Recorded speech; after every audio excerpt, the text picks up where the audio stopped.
Hi friends, Telangana రాష్ట్ర ప్రజలందరికీ అదిరిపే శుభవార్త. ఆసరా చేయుత పెన్షన్లు అయితే భారీగా అయితే పెంచారు. మరి ఎవరెవరికి పెంచారు, ఎంతమందికి ఇస్తున్నారు, మరి ఎంతమందికి రద్దవుతున్నాయి పాత వారిలో.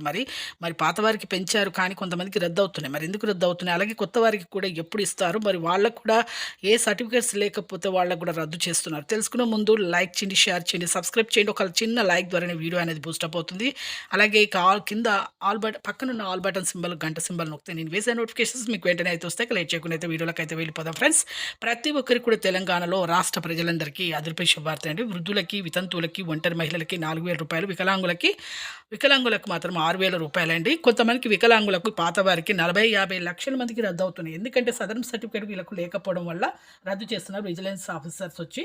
అలాగే మీ వితంతువులు కూడా డెత్ సర్టిఫికేట్, వాళ్ళ బర్త్ సర్టిఫికేట్ కూడా చూపించాలి, వాళ్ళకు కూడా రద్దు అవుతున్నాయి. ఇప్పుడు ఈ నెల నుండి అయితే మీకైతే రావడం జరుగుతుంది, ఏప్రిల్ 1 నుంచి. అలాగే కొత్త వారికి, వృద్ధులకి, వితంతువులకి, ఒంటరి మహిళలకి, డయాబెటిస్, క్యాన్సర్, హార్ట్, హెచ్ఐవి బాధితులకు 4,000 రూపాయలు, వికలాంగులకు 6,000 రూపాయలు. వీళ్ళకి కూడా సదరన్ సర్టిఫికేట్ ఉండాలి. ఈ ఏప్రిల్ 1 నుంచి అయితే వస్తాయి.